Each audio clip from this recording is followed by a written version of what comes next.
Hari ke-14, Ahad, 20 Ogos 2023. Pakailah setiap peluang untuk menabur benih. Aku menanam, Apolos menyiram, tetapi Allah yang memberi pertumbuhan. Kerana itu yang penting bukanlah yang menanam atau yang menyiram, melainkan Allah yang memberi pertumbuhan. Baik yang menanam maupun yang menyiram adalah sama, dan masing-masing akan menerima upahnya sesuai dengan pekerjaannya sendiri. 1 Korintus bab 3 ayat 6 hingga ayat 8. Apabila kita memahami masa, kita menggunakan setiap kesempatan untuk menabur benih Injil. Bentuk penginjilan apakah yang paling berkesan? Penginjilan pribadi merupakan bentuk penginjilan yang paling berkesan. 78% orang mengenal Kristus melalui penginjilan pribadi oleh seorang sahabat atau saudara.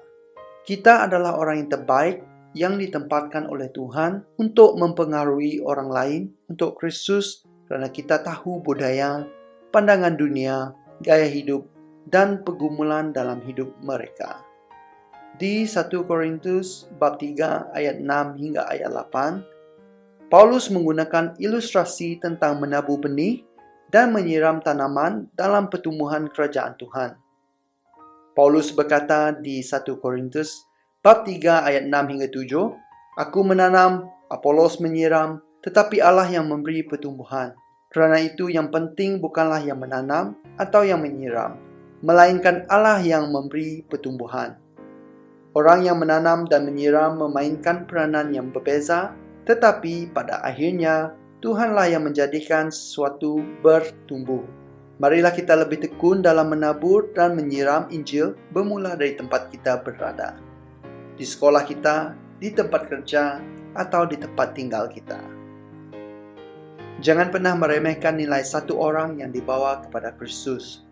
Pada 21 April tahun 1855, Edward Kimball memimpin salah seorang anak sekolah minggunya untuk percaya pada Kristus. Dia tidak menyadari bahawa Dwight L. Moody suatu hari nanti akan menjadi penginjil terkemuka di dunia. Tugas kita adalah memimpin lelaki dan wanita kepada Kristus. Tugas Tuhan adalah memakai mereka untuk kemuliaan-Nya, dan setiap orang adalah penting bagi Tuhan. Doa hari ini, Bapa di sorga, berikan kami hati yang penuh kasih dan belas kasihan untuk jiwa-jiwa yang hilang di sekeliling kami. Tolong kami untuk bersungguh-sungguh dalam mendekati orang di sekeliling kami, bermula dari tempat kami berada. Jadikan kami tangan dan kaki Yesus untuk membawa kasih-Nya di setiap kesempatan. Kami berterima kasih atas penghormatan untuk bekerjasama dengan Engkau dalam mengembangkan kerajaan-Mu.